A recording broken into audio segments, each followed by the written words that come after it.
बिस्मिल्लाहिर्रहमानिर्रहीम। अस्सलाम वालेकुम बच्चों। आज लेक्चर नंबर 15 के साथ चैप्टर नंबर 2 में आज हम पढ़ेंगे सोडियम हाइड्रोक्साइड की मैन्युफैक्चरिंग। NaOH कमर्शली किस तरह से बनाया जाता है। NaOH को कास्टिक सोडा कहते हैं। कास्टिक सोडा एक इम्पॉर्टेंट कमर्शियल प्रोडक्ट है और हम इसको बाकायदा इंडस्ट्री में मैन्युफैक्चर करते हैं। आज हम तरीका सीखेंगे कि किस तरीके से इंडस्ट्री में मैन्युफैक्चर किया जाता है। इंडस्ट्री में ये मैन्युफैक्चर किया जाता है डायाफ्राम सेल से। ये असल में एक इलेक्ट्रोलाइटिक सेल है। आइए डायाफ्राम सेल की स्ट्रक्चर को समझते हैं, फिर देखते हैं कि प्रोसेस कैसे कंप्लीट होता है। ये आपके सामने एक लेआउट बनाया हुआ है। ये डायाफ्राम सेल है, इसके अंदर एनोड है। ये अमूमन ग्रेफाइट का होता है और ये साइड पे आपको नज़र आ रहा है, ये जो आपको नज़र आ रहा है स्टील का परफोरेटेड कैथोड है, ऑब्लॉन्ग्ड परफोरेटेड कैथोड। परफोरेटेड से मुराद है कि इसमें मसाम होते हैं। इस कैथोड के अंदर हम ब्राइन डाल देते हैं। ब्राइन सोडियम क्लोराइड के सैचुरेटेड सॉल्यूशन को बुलाते हैं, तो हम इसके अंदर ब्राइन डाल देते हैं।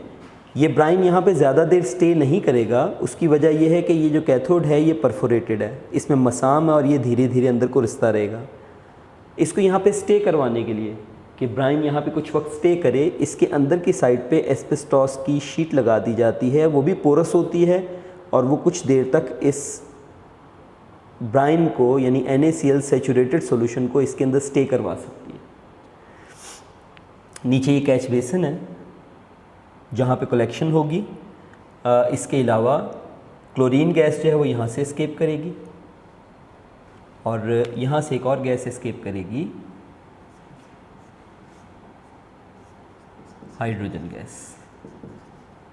जबकि यहाँ पे हमें NaOH का सॉल्यूशन हासिल होगा जिसमें से हम NaOH को बाद में क्रिस्टलाइज करेंगे।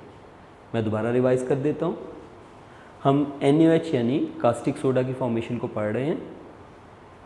ये आमतौर पे डायाफ्राम सेल से बनाया जाता है। ये डायाफ्राम सेल का एक लेआउट है। ये इसमें ऑब्लॉन्ग्ड परफोरेटेड कैथोड आपको नज़र आ रहा है। ये मसामदार है, पोरस है। इसके अंदर एस्बेस्टॉस का शीट लगा दी जाती है और ये शीट जो है ये भी पोरस है और ये सॉल्यूशन को कुछ देर इसमें स्टे करवा सकती है। इसमें NaCl का सॉल्यूशन भर दिया जाता है, यानी NaCl का सैचुरेटेड सॉल्यूशन पानी में, उसको ब्राइन कहते हैं। बीच में ये एक एनोड लगा हुआ है, ये आमतौर पे ग्रेफाइट का बना होता है। अब ये ऑपरेशन होता कैसे है, इसके अंदर से हम स्टीम भी पास करते रहते हैं। उससे ये होता है कि सॉल्यूशन जो है वो हीटेड भी रहता है और पोर्स जो हैं ये ओपन भी रहते हैं। इसके अंदर चूँकि NaCl सॉल्यूशन है इसलिए Na आयंस होंगे, Cl आयंस होंगे और साथ में पानी होगा। जब इसमें से इलेक्ट्रिसिटी पास की जाती है तो इलेक्ट्रिसिटी पास करने से ये पॉजिटिव आयंस इस बाहर वाले परफोरेटेड कैथोड की तरफ भागते हैं। इसी तरह से इन पॉजिटिव आयंस के अलावा पानी के मॉलिक्यूल्स यानी पानी जो है ये भी इस परफोरेटेड कैथोड की तरफ जाता है। असल में पानी तो यहाँ बहुत सा मौजूद है, तो ये परफोरेटेड कैथोड से पानी भी इसके साथ टच हो रहा है, आयंस भी जाते हैं। ये पानी का और सोडियम आयंस का आपस में कंपटीशन होता है। सोडियम आयंस भी इस कैथोड से जाके इलेक्ट्रॉन कैप्चर करना चाहते हैं, इसी तरीके से ये पानी भी इस कैथोड से जाके इलेक्ट्रॉन कैप्चर करना चाहता है। पानी असल में प्रोड्यूस करता है H पॉजिटिव आयंस। ये H पॉजिटिव आयंस इलेक्ट्रॉन लेते हैं। अब पानी का electron absorbing tendency sodium ions के मुकाबले में ज़्यादा है। इस वजह से ये पानी इस कैथोड की तरफ जाएगा और कैथोड की तरफ जाके वहाँ से इलेक्ट्रॉन एब्जॉर्ब करेगा। यहाँ पे मैंने कैथोडिक रिएक्शन लिखा हुआ, आप देख सकते हैं। पानी के मॉलिक्यूल्स कैथोड की तरफ गए और वहाँ से उन्होंने 2 इलेक्ट्रॉन एब्जॉर्ब कर लिए। ये इलेक्ट्रॉन एब्जॉर्ब करके हाइड्रोजन गैस बन जाती है और साथ में हाइड्रोक्साइड आयंस बनते हैं। हाइड्रोजन गैस तो यहाँ से बाहर पे एस्केप कर गई, यहाँ से निकली बाहर पे एस्केप कर गई, जबकि हाइड्रोक्साइड आयन यहाँ पे बच गए। चूँकि धीरे धीरे ये सॉल्यूशन ये ज़्यादा देर यहाँ पे स्टे नहीं कर सकता, मसाम है उसमें से धीरे धीरे ये नीचे को गिरता रहता है।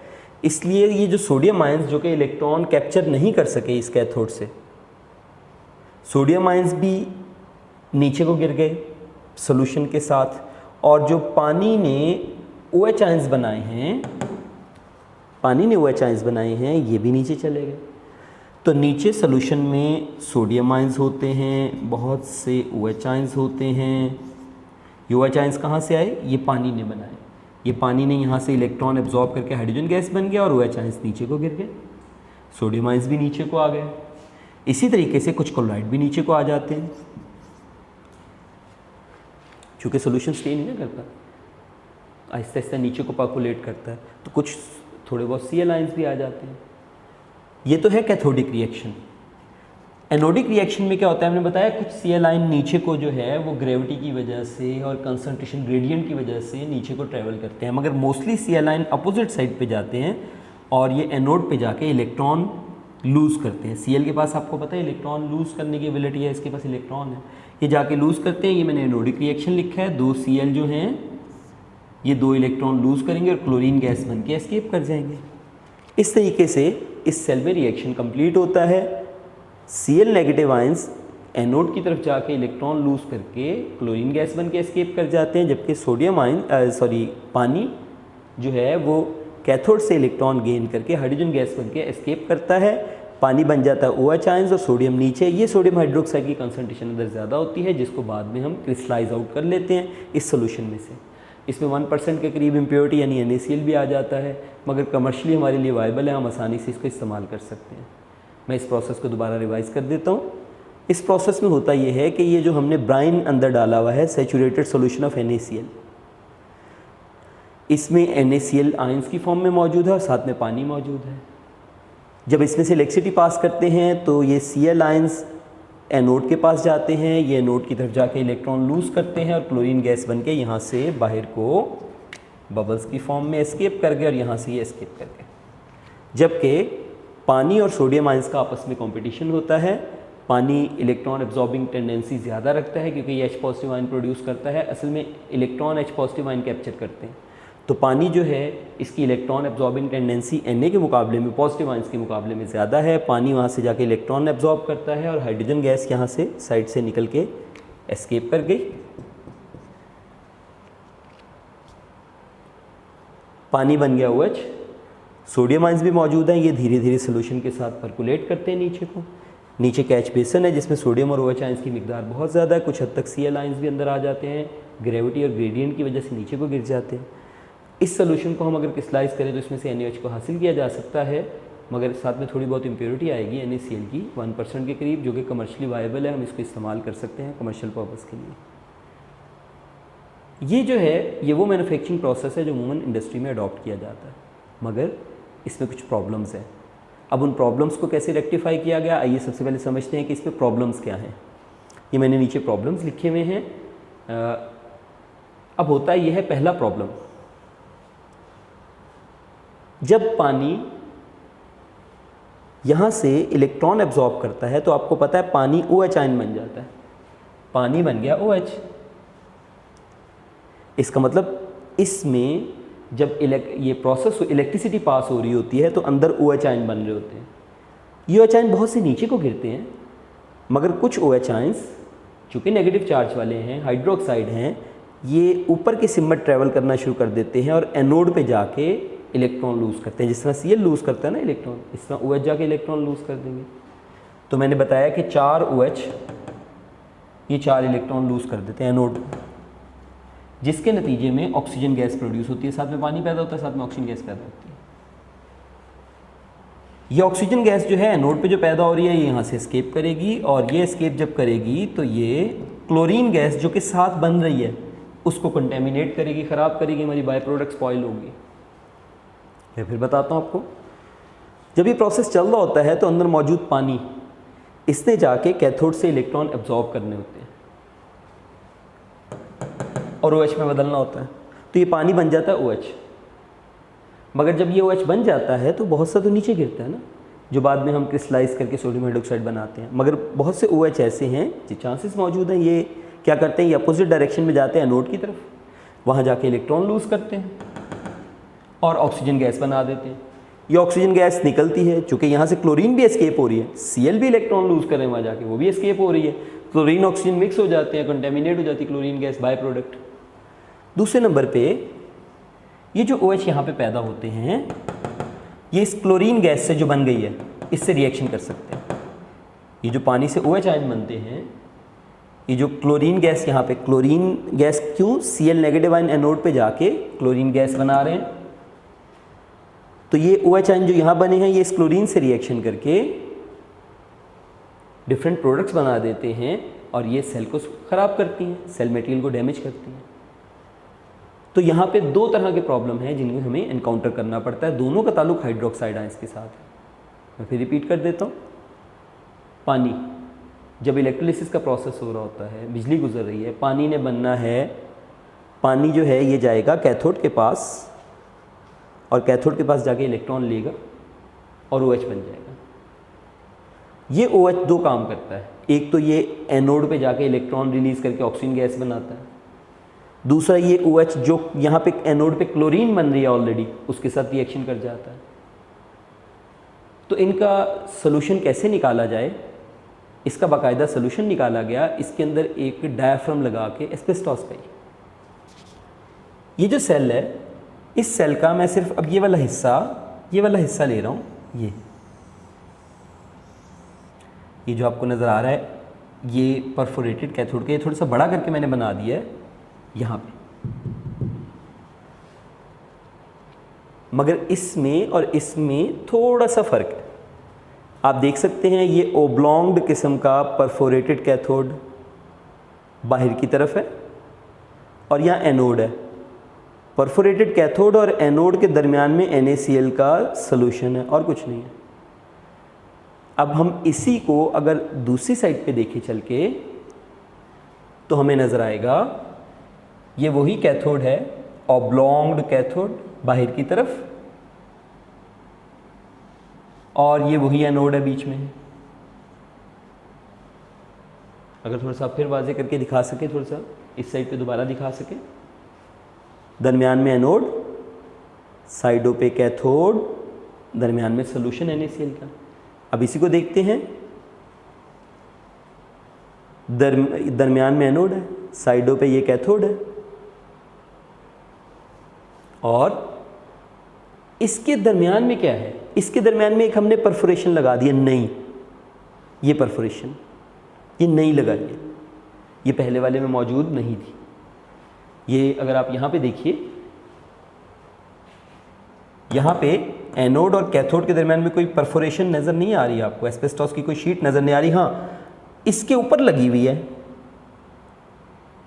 मगर यहाँ दरमियान में कोई सेपरेशन आपको नज़र नहीं आ रही।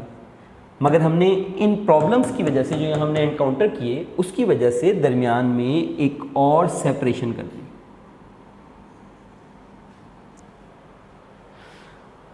एनोड और कैथोड, ये कैथोड बाहर वाला, इसके दरमियान में एक सेपरेशन लगा दी एस्बेस्टॉस की। उम्मीद आप समझ गए होंगे। अब जो ये जो एनोड वाला कंपार्टमेंट है, इसके अंदर हमने भर दिया ब्राइन,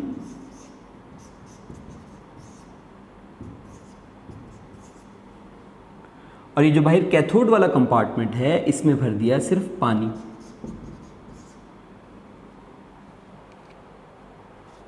ये जो एनोड वाला कंपार्टमेंट है, इसमें हमने भर दिया ब्राइन, सॉल्ट सॉल्यूशन, और जो कैथोड वाला कंपार्टमेंट है, इसमें हमने भर दिया पानी।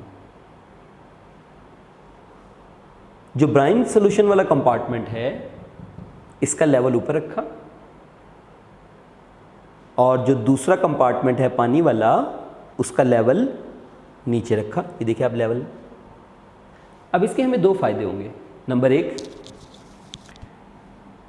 चूंकि ब्राइन का लेवल ज़्यादा है और दूसरे कंपार्टमेंट का लेवल कम है, तो ग्रेविटी या कंसंट्रेशन ग्रेडियंट की वजह से सॉल्यूशन नीचे को धक्का खाएगा। जब इलेक्ट्रिसिटी पास करते हैं तो Cl नेगेटिव, इन्होंने तो एनोड के पास ही जाना है, इन्होंने यहाँ जाके इलेक्ट्रॉन लूज करने और क्लोरीन गैस बन के एस्केप करना है। अब रहेगी बात ये बाहर वाला कैथोड की, इसकी तरफ भागेगा पानी और ये सोडियम आयंस भागेंगे। मगर आपको पता है पानी की इलेक्ट्रॉन एब्जॉर्बिंग टेंडेंसी ज़्यादा है, वो इस कैथोड से इलेक्ट्रॉन एब्जॉर्ब करेगा और हाइड्रोजन गैस बन के एस्केप कर जाएगा और OH में बदलेगा। अब ये OH जो हैं, इनको रुकावट का सामना करना पड़ेगा। एक तो ये डायफ्राम की वजह से कि ये OH इसको क्रॉस करके एनोड तक पहुंचे, और दूसरा ये OH जो यहाँ पे आएंगे, चूंकि ग्रेडियंट नीचे को है, ठीक है ना, इधर लेवल ज़्यादा इधर लेवल कम है, तो ये भी रुकावट डालेगा कि ये OH आयन जो है ये ट्रेवल करके वापस पहुंचे। तो हमने OH आयंस का एनोड की तरफ जाने का रास्ता बंद कर दिया, कम कर दिया, मिनिमाइज कर दिए चांसेस। यहाँ पे अगर आप पीछे वाली डायग्राम में देखें तो जब यहाँ पे पानी OH में बदलता था तो OH जो है उनका एनोड की तरफ जाने का रास्ता आसान था, ना बीच में कोई डायफ्राम था, इसमें बीच में कोई सेपरेशन नहीं थी, और ना डिफरेंस ऑफ कंसंट्रेशन ग्रेडियंट था। जबकि वहाँ आपको दोनों चीज़ें मिल रही हैं। दरमियान में जो हमने शीट लगा दी एस्बेस्टॉस की, उसने एक तो यहाँ पे OH आयन जो बनने वाले हैं उनका रास्ता रोका कि वो एनोड की तरफ ना जा पाएँ, और ये कंसंट्रेशन ग्रेडियंट भी उनको नीचे को धकेल रहा है।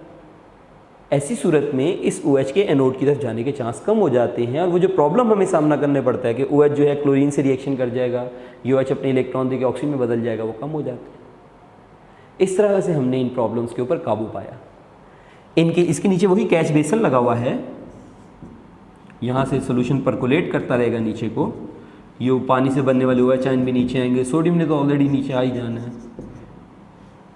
और नीचे जो सोल्यूशन है उसको हम कलेक्ट करके उसको उसमें से हम क्रिस्टलाइज आउट कर सकते हैं NaOH को। बुक में ये डायग्राम कैसे बनी हुई है, बुक में ये 2nd नंबर पे डायग्राम बनी हुई है, और मैं आपको इसका आइडिया देता हूँ। बुक में ये एनोडिक कंपार्टमेंट उसने बनाया, सिर्फ इतना सा हिस्सा लिया उसने, इतना सा हिस्सा,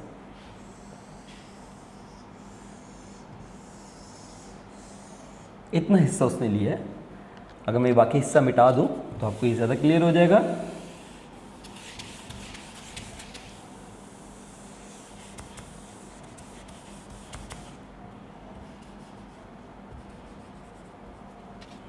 ये एनोड, ये कैथोड है, ये पानी है। अब आप ज़रा देखें, ये डायग्राम बुक वाली डायग्राम के साथ मैच कर रही है। ये कंपार्टमेंट जो है ये एनोडिक कंपार्टमेंट है जिसमें ब्राइन है, डायफ्राम, और ये कैथोडिक कंपार्ट है जिसमें पानी है। उम्मीद है कि आज का लेक्चर जो है वो आपको समझ में आ गया होगा। इसको ध्यान से स्टडी कीजिएगा, ये एक्सटेंसिव क्वेश्चन है, इसमें डायग्राम्स जो हैं खासी वैल्यूएबल हैं, और केमिकल रिएक्शंस बहुत अच्छे तरीके से याद करके आपको लिखने हैं। अल्लाह हाफ़िज़, अस्सलाम वालेकुम।